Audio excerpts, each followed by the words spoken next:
Welcome to Political Beatdown. I'm Ben Meiselas, joined by Michael Cohen. Cohen, you've been involved. I say this. Jeez, oh boy, here we go. The glasses come off, the seriousness comes out. Cohen, you've been involved. No, I haven't. Cohen, you've been involved in a lot of legal cases in your time, and a lot involving Donald Trump on both civil and criminal sides of the aisle. You've testified in Congress. You've been involved in big document productions. And look, in all seriousness, you were a very good lawyer. You spent your career as a lawyer, as a litigator, as someone who then built up a business of your own, were involved in lots of transactions. And so you've been involved in document productions of very big size and scale and scope. So when we're talking about the production of these Epstein files, the handling of them, I've reflected on my background as a litigator, where I've been dealing with, or I've dealt with, terabytes of productions, like enough documents to fill skyscrapers, and how I would assign a team of 5 associates, and that's what they would do every day. This was before AI tools, and you would go through them with keyword searches. You'd put certain documents in different sections, and, it would take a long time, but you'd have 90 days. Sometimes you may request one extension, Sure. but you'd get it done methodically, diligently, and it would get done. I've never seen, just from a structural standpoint, setting aside what we're dealing with here, which is a child sex trafficking ring, right? The fact that there seems to be this massive cover-up, taking place. There is this massive cover-up. I've never seen something handled so bad. Just at every level. Ben, is it a cover-up or is it incompetence or both? I think it's both. And that's where I was going with this also. I think that there's part of it is the cover-up, and I think part of it is incompetence. And we're seeing, and both of those are traits of this regime generally. And the way they're dealing with this is frankly how they deal with things abroad, their trade negotiation. It's all, it is cover-up, incompetence, quid pro quo, criminality, all of this mix, and then brutal incompetence. See, I turn around and I ascribe 75% to the cover-up and 25% to incompetence. And I think, whether you make that 80-20, whether you make that 85-15, whatever it is, yes, there seems to be, at its core, this massive cover-up. But then there also is, like, they just showed a document right there where, on the one hand, the Trump regime is taking the position that the perpetrators, or the people who were not necessarily perpetrators, but who were involved in having conversations with Epstein or involved in deals and perpetrators, that all of them are the real victims, that they're the ones who need to be protected. But then when you go through some of these documents, they'll like this one over here, they'll leave a name unredacted, but redacted in other places. So you could be like, okay, well, I see the name right there. You're trying to redact it there.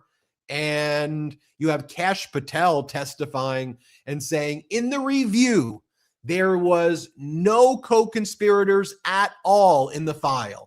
At no point in time has the FBI and DOJ identified co-conspirators, right? That's what Patel testified to when a Republican asked him questions, right? It was Senator Kennedy of Louisiana, MAGA Republican from Louisiana, in that fake accent that he uses. Well, Cash, well, what do you do? That's not even the guy talks. That's his real voice. And then Kash Patel said, in our review, there were no co-conspirators.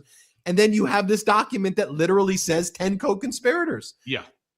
And so with all of this, and I'll pass it to you, you have the Trump regime, releasing files yesterday, more afternoonish, but not on the DOJ website. So we were able to access it because we just searched the naming conventions of batch 8. So we saw these. Then they removed it and took it down. You're like, why are you taking it down? Then they changed the numbers on the document. So it appeared that some of these were deleted because they weren't the same numbers. But then it's like, why are you changing the numbers over the course of 8 hours? and then you find a document in there that looks that raises a lot of questions. Okay, so we're in a really strange situation right now, Ben, and it's really hard to imagine that this is incompetence, though some of it might be. Much of it is about cover up.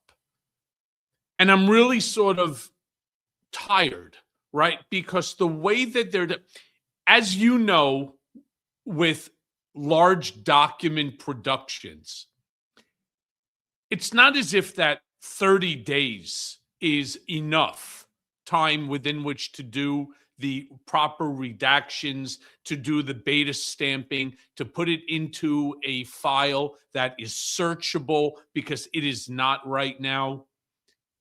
Two different things that need to be discussed here. First and foremost, they didn't have 30 days. They've been at this since March. So you had all of March, April, May, June, July, August, November, December, right? It's almost like 9 to 10 months that they had to do these redactions, but they didn't do that. All right.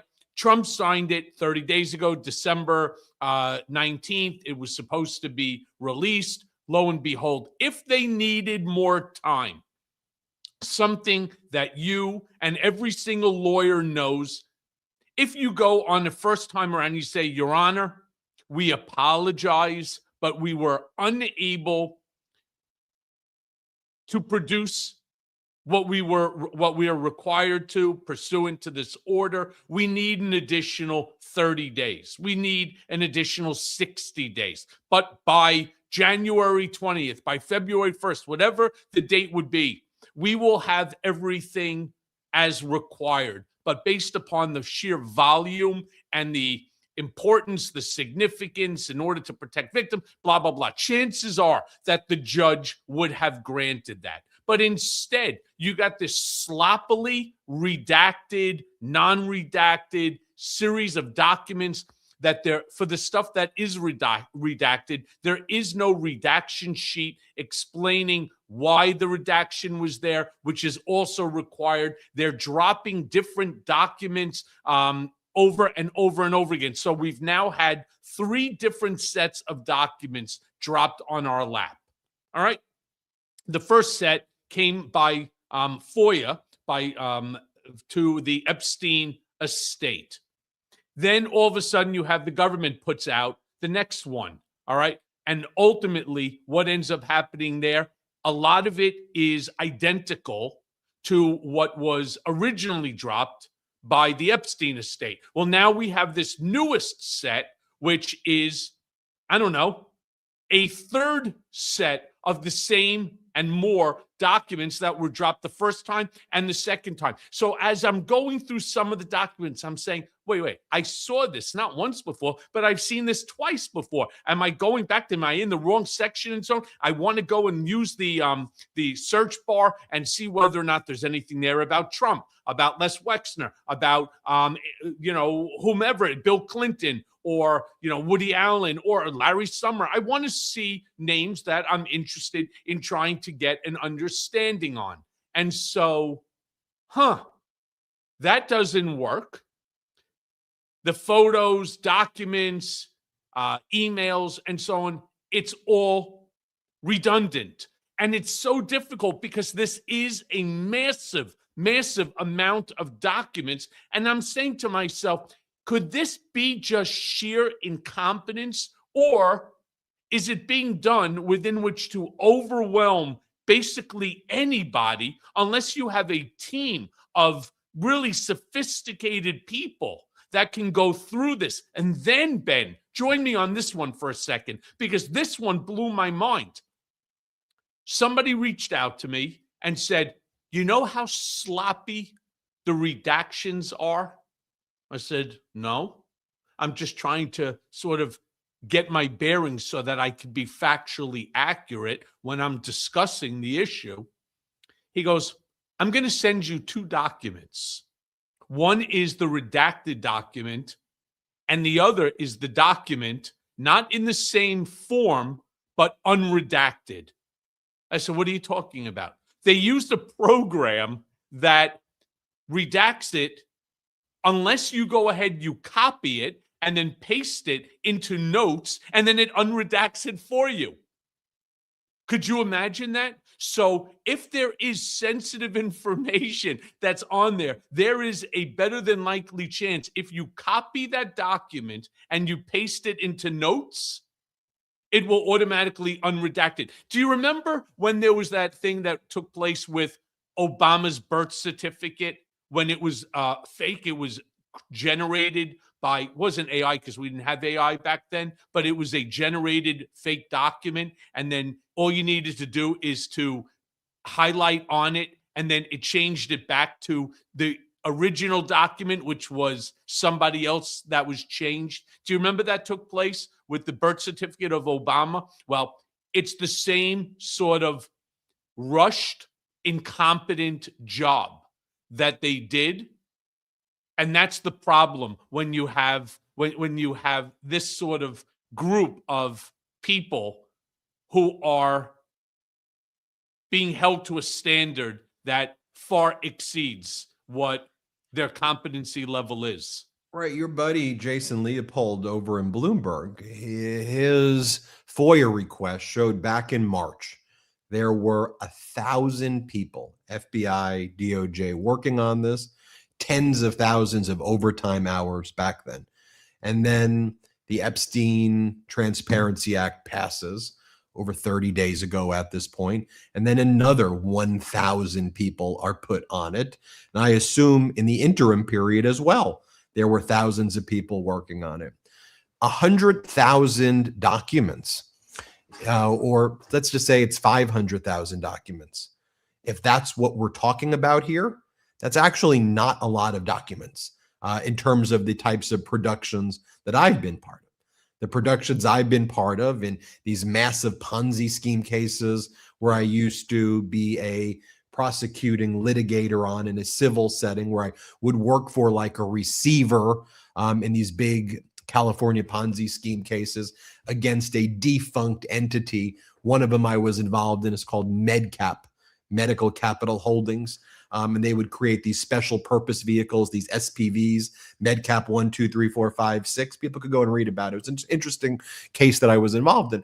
But we dealt with millions of documents, tens of millions of documents, and I had a team of 5. So if you had 1,000 lawyers and FBI people, and they just each looked at 100 documents, right? That could be accomplished in one day. That's 100,000 documents reviewed right there. Yeah. That's a fairly easy review. And so this review should have taken, in my professional opinion, I'll give the benefit of the doubt, 1 month, 30 days with that size could have been done in the most diligent and meticulous manner. And they've completely and utterly botched it. And the way they've handled it also raises these red flags where, to the extent they want to say right now, look, this is what they're saying right now, that this document that was sent, it's a letter from that purports to be from Jeffrey Epstein to Larry Nassar. Yeah. That was sent. And they're out there saying, to be clear, this letter is a fake. Look, it has a Virginia postage on it. That's not where Epstein served. And look, it at also the date. was mailed 4 days after Epstein died. Well, look, to pull back for a moment and let's remove Epstein and you know, and again, I mean this in an endearing way, when you send mail from prison, it goes through processing centers. It doesn't get sent out the day of. You don't get first class mail service. And so Virginia is actually one of the locations where they indeed do. It's a hub where mail gets routed and it gets sent and whatever. It's not uncommon that it would pass through Virginia. Does it mean that that was actually sent by Epstein? No, but it's not outlandish that someone writing from MCC sending a letter, that letter would take several days to leave the prison. that it would wind up in Virginia for processing Yes. and then be returned to sender. Like So that, it's interesting. I want to just give you the perspective on it. because you've been to prison Well, before. I also was not permitted to send out mail. Really? Yes, believe it or not. But the way that it works, because of Jeffrey Epstein's high profile, all right, and because of you had somebody like Bill Barr as the Attorney General, who is as corrupt as anybody that's ever held that position. What happens is they read the mail. And because it's Jeffrey Epstein, it had to go through multiple layers of review before which it would ultimately get sent out. So obviously, you can't just seal it. Otherwise, they'll, of course, break the seal and then they'll just scotch tape it closed. It probably was read by, the camp counselor, and then by the case administrator, and then by the assistant warden, and then ultimately approved by the warden for release for many different reasons. Again, much of which was coming from the weaponization of the Department of Justice. So, yeah, I agree with you. What I find to me to be the most insane thing is everything today is AI. AI. You don't like something there? It's AI. It's AI generated. Plain and simple. It's not real. The FBI, the DOJ, released these documents, especially this one between Jeffrey Epstein and Larry Nassar. To those who don't know, Larry Nassar was the doctor for the gymnastics, the women's gymnastics, who was accused and found guilty of sexually abusing a bunch of the gymnasts. They're now claiming, the underage girls there, that he was the physician. They're now claiming that document is not real, that it was AI generated, and they're looking into it, despite the fact they're the ones that released it. Or they're just saying that it was fake. Let's just read their official position. And let's first start off with, Midas Touch was the first to break. We were the first to break this story. And I think we did it actually in a very responsible way, how we reported on it. Because what we said was this letter was found in the production, which it was. We talked about how prior FOIA requests from 2023 that the Associated Press did mentioned that there was a letter that was found between Epstein and Nassar. Not the actual letter, but emails from the Bureau of Prisons, right? That referenced that this was uncovered. So we referenced that. And also that the FBI, when it found this purported letter from Epstein to Nassar, put it in for a forensic analysis of the handwriting back in 2019 and 2020. And we've never seen the results of that. There's no document that they produced that say the results turned out negative. But they were concerned enough about it in real time, right, in 2019 and 2020, that it was found in the prison where Epstein was. Like this document wasn't found, to be clear, like in Alaska or in a Target store, or like it wasn't slipped into the files. When Epstein allegedly died by suicide, this was at that prison. So could another inmate, learning that Epstein died by alleged suicide, have wrote this and set this thing in motion? Could it have been another prisoner from another location that set this? It's a pretty complicated thing to think about, especially if you don't know the illogical. Why are we wasting our time talking about something that's as logical as building a spaceship in your backyard and using rubber bands to launch you into outer space? And so, now the DOJ is actually responding like a Twitter troll, like a PR crisis management to the Midas post. So moments ago, the DOJ responded to Midas. And let me just be very clear. Why? You're the DOJ. Why is the DOJ responding to Midas Touch posts?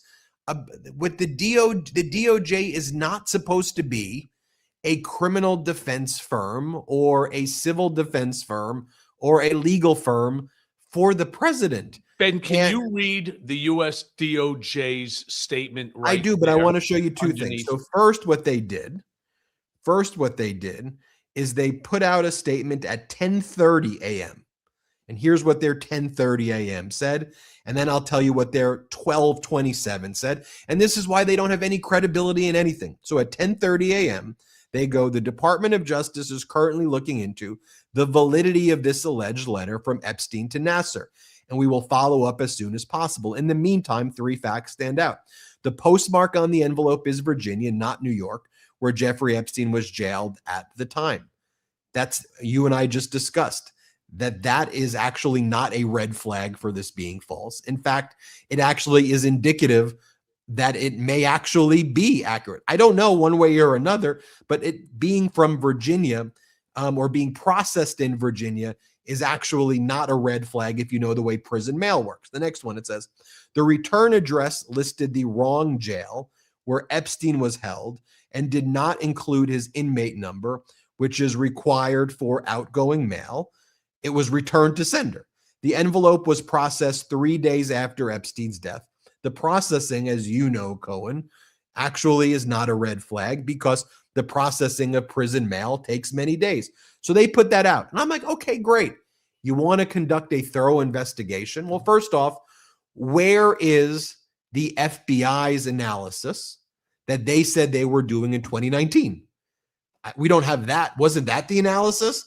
Okay, so you're doing analysis now, right before Christmas Eve, December 23rd. So, Cohen, how long do you think the analysis would take in something like this to get it to the right types of people who do signature analysis and handwriting? Like, what's your expectation of a thorough investigation into this? What do you think it would take? 3 hours. Well, for the Trump regime, it took them 10:30 to 12:27. They come back. And they go, the FBI has now confirmed this alleged letter from Epstein to Nasser is fake.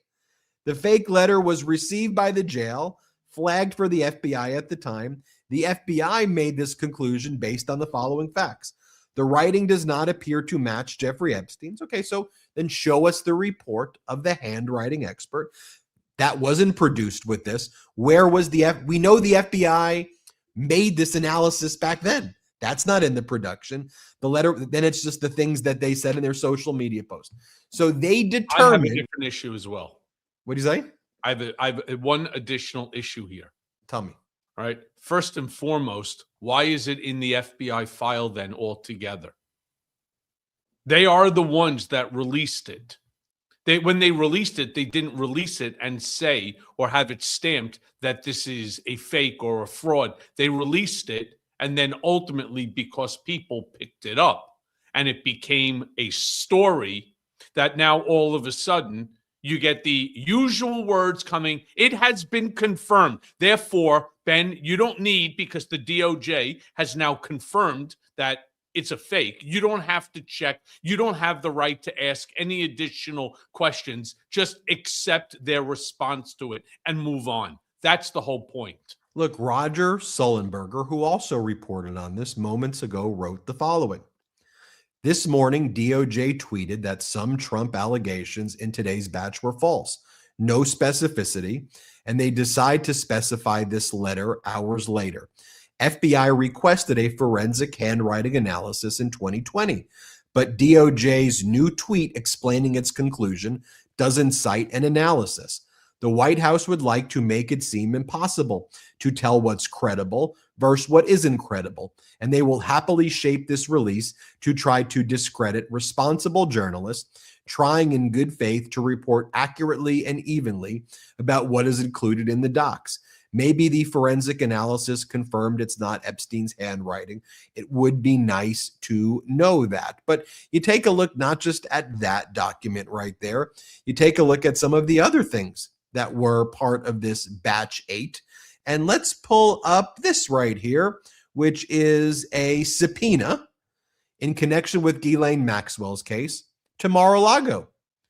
A subpoena by the Southern District of New York to Mar-a-Lago. You see right here, dated October 5th, 2021.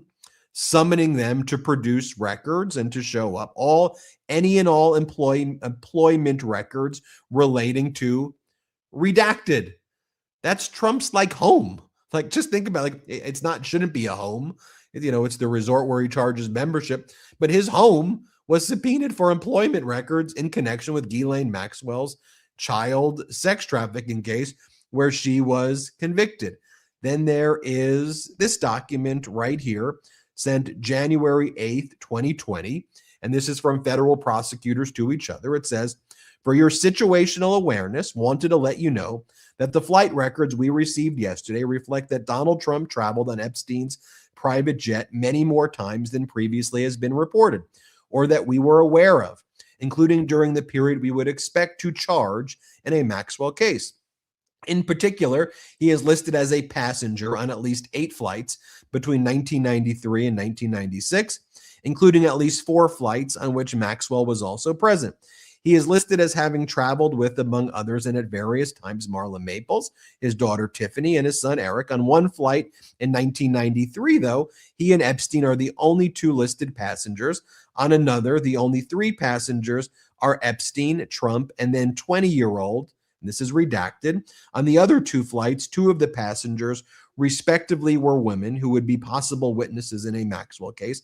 We've just finished reviewing the full records, more than 100 pages, a very small script, and didn't want any of this to be a surprise down the road. In connection with Bannon's Build the Wall scheme case, they found a photo of Donald Trump and Ghislaine Maxwell, there. And, I think it's fair to say, and I think we always have to be very careful in reporting it, right? Just because you're in a photo with someone isn't indicative of guilt, isn't indicative by guilt of association.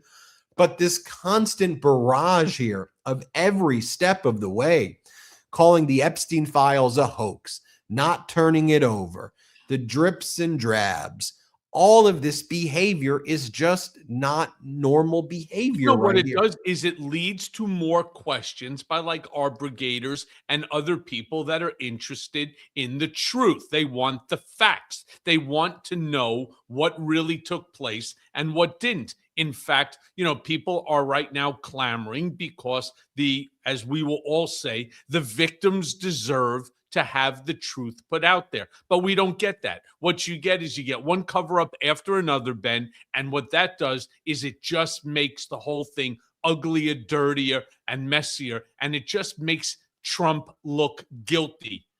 Whether he is or he isn't, that we will see when ultimately all the files come out. But the fact that they're hiding things the way that they are, it just gives the presumption of guilt. Yeah, and where are all of the FBI witness statements and survivor statements? What you would do is you would redact the name of the survivor or the witness or the victim, and you would produce them. That's what this law requires. And it doesn't require you to remove the entire statement. We should protect the identity and release it. None of those have been produced.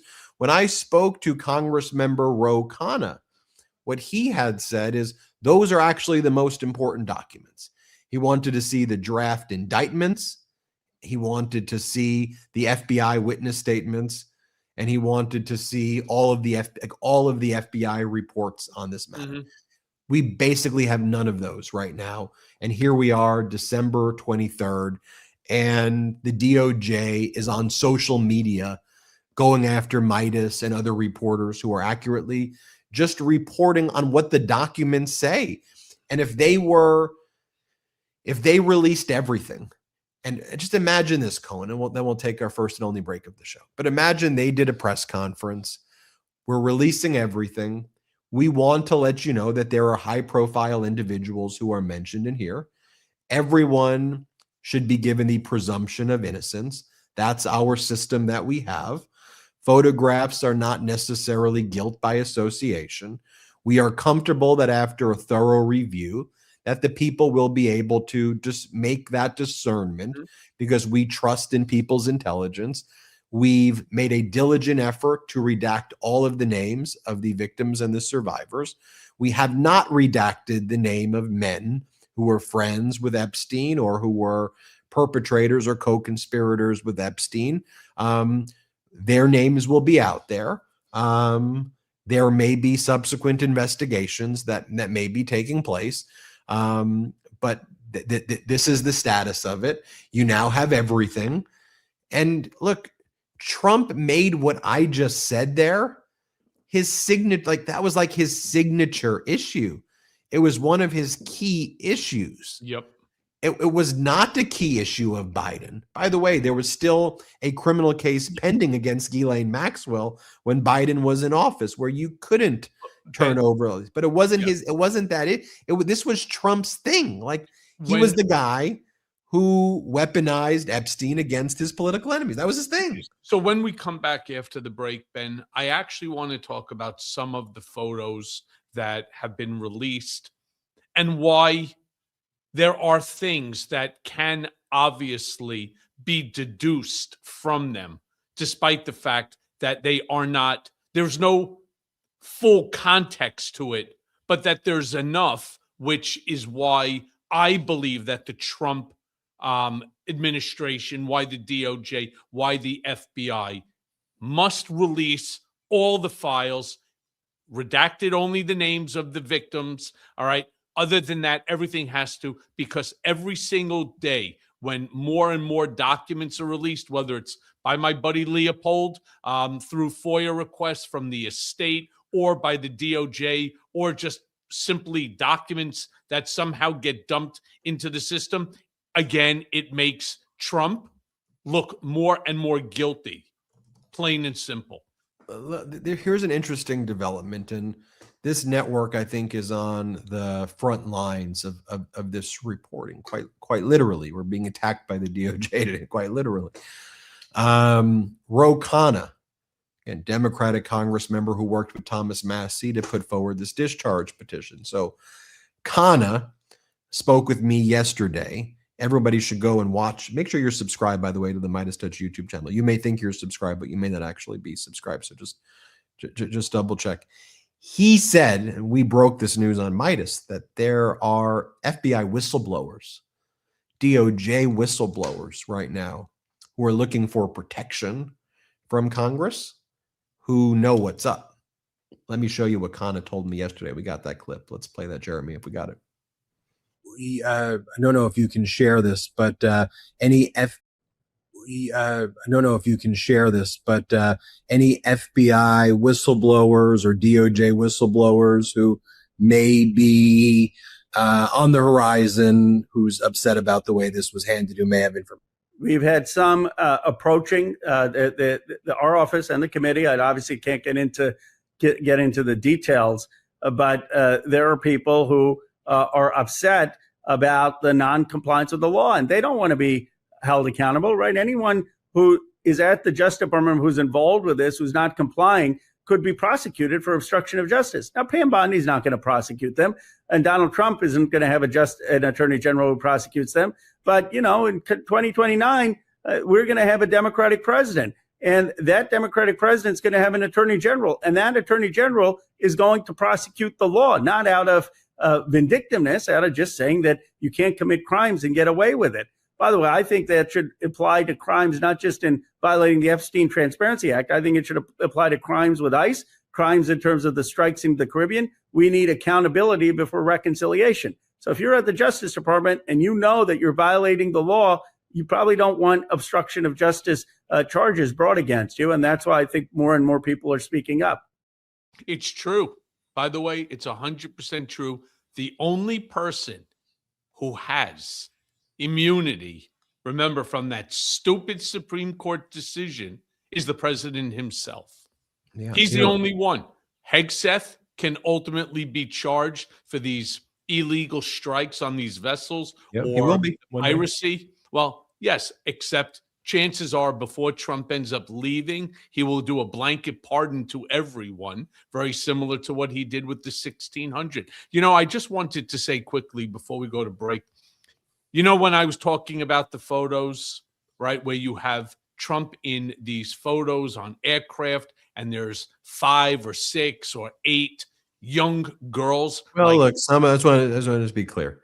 You got to. He's taken a lot of photos with young girls. There's a few on the airplane that I think are ultimately AI photos. So I No, want no, no, no. There are some that are not. All right. There are some where he is with young girls. And I'm going to acknowledge you're right. There are some that are AI, that they're fakes and so on, but there are a lot of photos.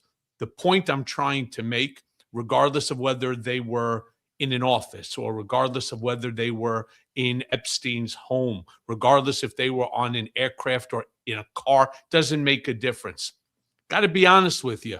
How are you not thinking to yourself, what are these children doing here? I mean, this isn't a bar mitzvah. This isn't a confirmation, right? This isn't a sweet 16 party that he somehow was invited to because it's a family friend. This is a trip on, whether it's an aircraft, a car, in an office or something. What are these kids doing? See, Trump's not stupid. It's not like he was oblivious to the fact that they're children. I've never been to a party, right, of a friend of mine in a house. And yeah, maybe their kids were there with a couple of their friends, but didn't have strange kids who are completely unrelated to anybody at a party, just simply hanging out. And Look, that is the part that, again, we need the full context. look. I think what you say there hasn't really ever been said. I know it It's has not. not, but not with that level of kind of clarity, which is to simply say, what do you think was happening when these young girls were there? What do you, when they were at Mar-a-Lago, when they were in the pool together, when there were parties of these girls who were models, right, for these different pageants and stuff, and they were at an age range between 14 and 28, but really when you do an analysis, it was really more between like 16 and 21. Mhm. What grown man does that in your 40s and your 50s, which is when he was friends with Epstein and when he was with these girls? So the question to be asked that no one's really ever asked him at a press conference, though, is, you did hold parties and You attended you hung parties. out with young girls when their parents weren't there. Like, just do you think that that's something that 40, because he Should was in have 40, possibly triggered a thought that you there's shouldn't something you shouldn't be wrong you, going you on shouldn't, here? like, you wouldn't be, like, if I was invited to an event and I show up, at my neighbor's event, and it's all a group of 18 to 22-year-old girls and 3 or 4 men, it's a choice to stay there and say, you know what, this is you get the hell out of it. You don't go in there, right? And so, we did a video on this. And by the way, you report it also what's going on. We did a video on this on the Midas Touch Network where we show these pageants that he would do with these little girls. And we have the videos of them. And it was the Look of the Year contest. The Guardian did a very good article on it, but we unearthed the videos. And I think it's got like 5.5 million views or something right now on YouTube, where it was him. I think it was Jean-Luc Brunel. It was the guy who ran Elite Model Management. I'm drawing a blank. John Casablancas. It was like this crew, right? And you have these girls who look 14, 15, 16, 17, maybe at the oldest 22, in bathing suits, walking around him, being on a yacht. Like, he's on a yacht. Okay, but can I push back here for a quick second? Because the Look of the Year was a real event that was a part of Ford Model Agency called Ford's Look of the Year, where it was this contest, so to speak, where they found the model of the year and so on, and gave them a big Ford contract and so on. So it was with Elite Model. Yeah, it was Elite Models. I'm sorry, Elite. Right. Elite. Ultimately, right? Maybe he was a judge. for it and so on. That I don't see the problem of being around. It was a legitimate, the look of the year, the elite models look of the year was actually a legitimate, thing. Now, what they were doing for it, that's a whole nother story. But being a judge at a look of the year contest, that's not the part people need to focus on. The question is, though, and when you watch the videos that we put up there, first off, just the idea of 14-year-old girls and 15-year-old girls in bathing suits walking around men. Like, let's start with that premise. But second, part of what they would do after is, the after parties and the way people described what would happen at the after parties on the yacht. And, and I'm not suggesting that Trump did this or didn't do it at all. But the reporting of also what went down with that, it said men old enough to be their grandparents would be grinding on them and would be grinding on the girls on the yachts. I think it was the Spirit of New York. People should read The Guardian piece, and you should watch. Didn't actually Casablancas end up marrying one of the winners? And so I think she was 15. He died. So two things. So Jean-Luc Brunel, who was involved in the underage sex trafficking, he died in France in prison in similar circumstances to Epstein. Very suspicious death by suicide. Casablancas allegedly died of, I think, throat cancer. Around that time. And Casablancas was with like 15-year-old girls and 16-year-old, and he married like a 16-year-old girl, which is sexual. I remember that. What that is. Okay, we have to take our first break. We're taking a break. We're taking a break. When we come back, we will talk about the Supreme Court's ruling against the Trump regime. Reminder, make sure you subscribe to this YouTube channel, subscribe to Michael Cohen's YouTube channel. At The Michael Cohen Show is the name of his YouTube channel. Check out his audio podcast. It's called Mea Culpa, wherever audio podcasts are available. Subscribe to the Midas Touch Substack at MidasPlus.com, and then subscribe to Michael Cohen's Substack by searching Michael Cohen on Substack. Let's take that first quick break. 2-finger salute when we come back, and we'll talk about the Supreme Court ruling. You ever open up your closet, you put on a shirt, and instantly you wonder why clothing companies hate us? Too tight in one spot, ballooning out in another, like it's personally offended by your existence. Well, that used to be my entire wardrobe until I switched to True Classic. I mean, these guys had one mission in mind: premium, comfortable clothing for real people who don't want to drop designer money just to look like they bothered to get dressed. And clearly, the mission worked. 25 million shirts, 5 million customers, 200,000 5-star reviews. That's not a fan base. That's a movement. But here's what hooked me. True Classic isn't about fashion theater. It's about confidence. You throw one on and suddenly the shirt fits the way shirts are supposed to fit. Tailored where you want it. Relaxed where you need it. No bunching, no weird shoulder puff, no stiff fabric making you feel like, I don't know, you're wearing a cardboard cutout of yourself. And now they've got options for everyone, men, women, kids, which makes holiday gifting dangerously easy. And instead of guessing sizes or, I don't know, buying someone a sweater they'll pretend to like for exactly 14 seconds, you give them something that they'll actually wear. And not just once, like for real. I've been wearing True Classic for a while now, and I'm telling you, the moment it goes on, you feel the difference.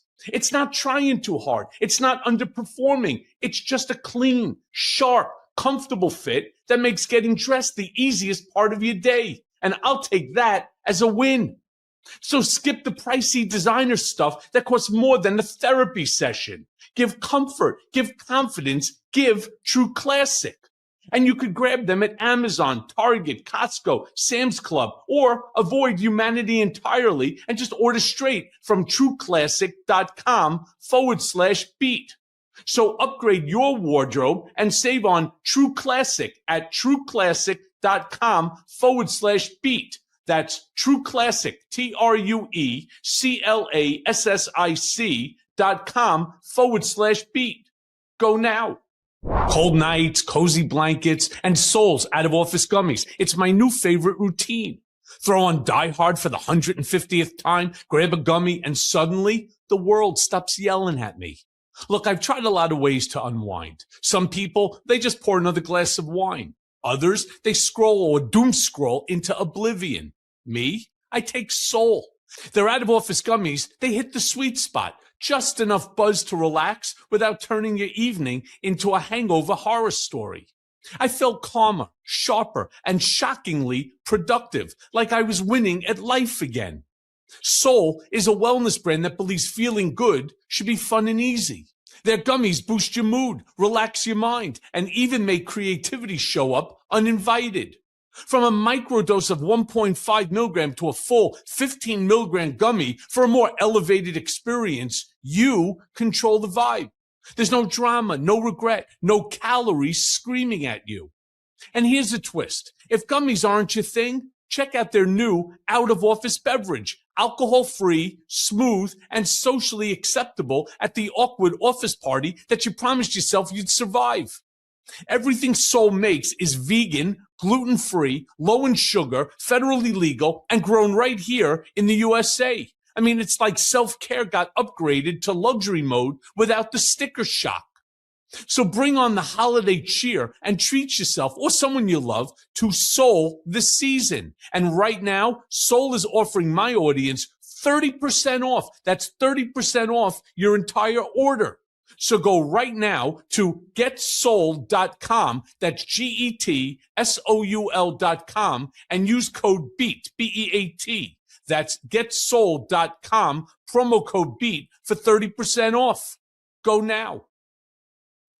Welcome back to Political Beatdown. So I'm going to give you some options to give this two-finger salute to. So first, let me show you J.D. Vance. He's an option. We'll be interactive with the audience here. So J.D. Vance at that Turning Point Bizarro event that they held in Phoenix this past weekend. So he's giving a speech there.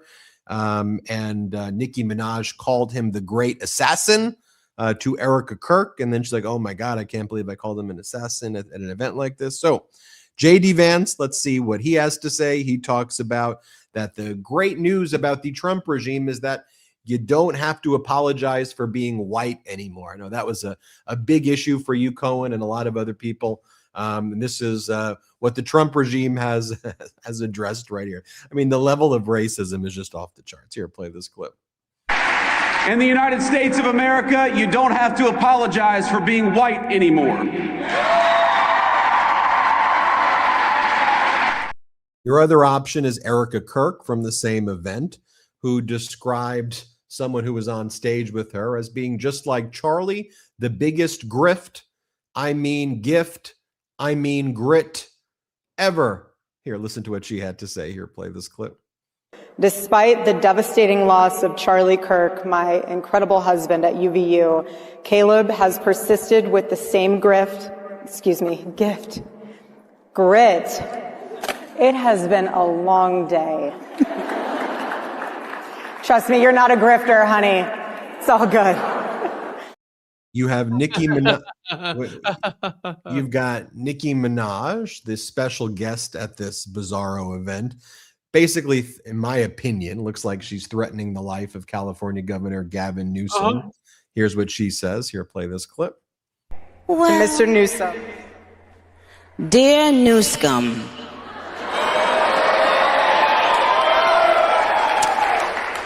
we don't have a problem cleaning up the scum if we have to. Please tread lightly. That's what I would say to Gavi Poo.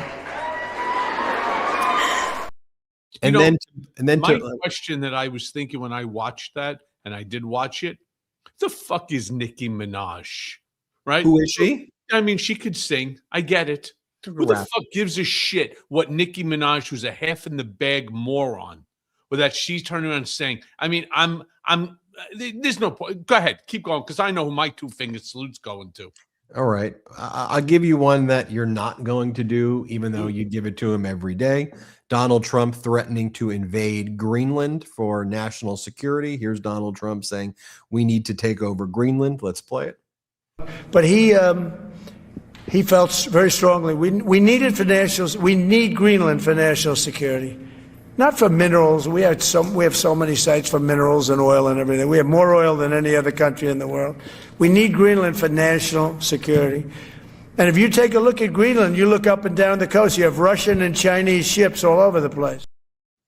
Or you have Barry Weiss, the new editor-in-chief at CBS, who killed the 60 Minutes episode on the conditions in El Salvador at the CCOT, where the Trump regime tortured these Venezuelans who suffered physical torture, sexual torture at CCOT. 60 Minutes did an expose on it. Barry Weiss, who's now the head of CBS, because she's focused on what the Trump regime wants her to do. And CBS has sadly become regime television. She killed the segment. So those are your options. Yeah. Let me be crystal clear that it is a toss-up. First of all, Nicki Minaj, who I don't particularly care for her music anyway, but the fact that, one, she's threatening Newsom. Why? Well, she clearly is trying to get the attention of Trump. Number two, all right, the stupidity that she utters is just, again, I don't understand why she's even there. They're looking to try to build ratings, and so they bring her on. But then you have Barry Weiss, who ends up doing what we need to all fear in this country, and that is state-sponsored media, which is exactly what they have, for example, in Russia or China or North Korea or, in Saudi Arabia. It's all state-sponsored, where you can't say anything or do anything without the supreme leader, the monarch, the dictator, the ruler, unless you get their say. Otherwise, you can get jailed. However, Barry Weiss, in her infinite stupidity, all of CBS, that entire episode was actually aired in Canada on streaming. And so just as soon as people were watching it, they started videotaping it and so on. And now it is everywhere. So who gives two shits about CBS? We're all putting it out there, thanks to places like Midas Touch Network, where you have independent journalism. You're not worried about, the FCC is going to come shut you down, right? You're not going and paying money to this administration because you need something from the FCC. And if you don't, you're not going to get it. So to Barry Weiss for being a fucking moron and not even realizing that that segment was already out there for all of us to see. And once you see it, unfortunately, you can't unsee it. Fuck you, Barry. To Nicki Minaj for being just the idiot schmuck that you are, stick to singing, because when it comes to politics, you're as fucking stupid as anybody I've ever met. So to you too, Nicki, that one's for you. Barry Weiss, to you. Fuck you both. The idea of Michael Cohen giving Nicki Minaj and Barry Weiss a two-finger salute would not be on my bingo card before Christmas Eve. Where are you going to be, Ben, on December 23rd at 2:25 p.m. Eastern? I'm going to be sitting with Michael Cohen. Imagine if you told me this in 2018 or 2017. Ben, where are you going to be in 7 years from now or 8 years from now? You're going to be hosting a show with Michael Cohen. This is when you worked for Trump. Okay. And what are you going to be doing? You and Cohen are going to be having a segment where you give people the two-finger salute. Okay, so we give them middle fingers. Is it like a big audience? Yeah.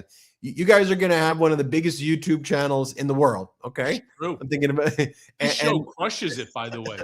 Nicki Minaj is she's a trash bag. Yeah. Well, and who are you going to give the two-finger salute to? Well, Nicki Minaj and Barry Weiss. Well, why? Well, they've created state regime media, and you're going to be living in an authoritarian country. Nicki Minaj is now going to be with the regime. Barry Weiss is going to be running state regime media. It's like Biff with Back to the Future. Exactly right. It's like, okay, interesting times we live in. but times we live in where we fight together as a community each and every day, and we fight back against this horrific and terrible regime. Let me quickly just remind everybody about what happened with the Supreme Court moments ago, although we have a full hot take on it on the YouTube channel. The Trump regime suffered a huge loss, as Kyle Cheney reports. The Supreme Court ruled that the Trump administration lacked the authority to federalize and deploy the National Guard to patrol in Illinois. And it seems to have pretty far-reaching applications, this ruling, to say that in the statute, in order to federalize the National Guard, it basically says that it would have to require that you be able to, that you couldn't do this other than by the regular forces of the United States military. And what the Supreme Court says is that based on the circumstances here, you did not need the record before it. You do not need the military to be dealing with these issues, that the National Guard is part of the military. It's part of the armed services. And under the posse comitatus and just the Constitution in general, this is not the role of the military. So its implications are actually, to me, beyond in Illinois. It impacts impacts all of what Trump's doing. I find it interesting that Jeff Landry, who's the governor of Louisiana, basically called the National Guard on himself in New Orleans right after this ruling. And he's the guy who Trump appointed to conquer Greenland. I guess when we asked the 2017 version of me, oh, he's gonna want to conquer Greenland, yeah, and he's calling Canada the 51st state. Okay, so that's where we're at right now, Cohen. But look, we approach Christmas Eve with a country in shambles, but with the people being resilient. The people have stayed strong throughout all of this. This community's continued to grow, and that's where we are as we approach Christmas Eve, as we approach the new year. And it's an honor to host this show with you, Michael Cohen. And it's an honor to be with you. It's an honor to have been with Midas Touch since literally the day that you and the boys, the brothers, started, like family. And I'm thankful, for all of you, for this network, for all of our brigaders and the various supporters that we have, whether it's our YouTube channel, whether it's here on Midas Touch Network with our Political Beatdown, my mea culpa on Friday. I actually have, what do you call it? I have Aaron Parnas on with me. It's very interesting conversation. He's truly a very, very interesting young man. Son of my buddy Lev Parnas, and all the various things that I do, Ben, with you and with our brigaders and all of you. And so I want to, like Ben, just wish each and every one of you a very Merry Christmas. To those that are celebrating Hanukkah, I hope you had a wonderful Hanukkah. And everybody, please be safe, most importantly, and have a very happy and a very healthy new year. And I promise you, as we continue and Midas Touch Network continues to grow day after day after day after day, as long as we keep our foot on the gas, 2026 belongs to us. Thank you, everybody. We appreciate you. Everybody hit subscribe. Let's get to 6 million here. Subscribe to Michael Cohen's audio podcast, Mea Culpa. Go check that out right now. Subscribe to his Substack, Michael Cohen. Subscribe to MidasPlus.com. That's our Substack. Subscribe to this YouTube channel and subscribe to Michael Cohen's YouTube channel at The Michael Cohen Show. Thank you, everybody, so much. We appreciate you. We're grateful for you. Have a great one. Merry Christmas. Happy Hanukkah. Happy Kwanzaa. Great to have you part of this community, whether you celebrate any of these holidays or not. Thank you, thank you, thank you. We'll see you next time on Political Beatdown. Shout out Brigaders and shout out Midas Mighty. And another right hand.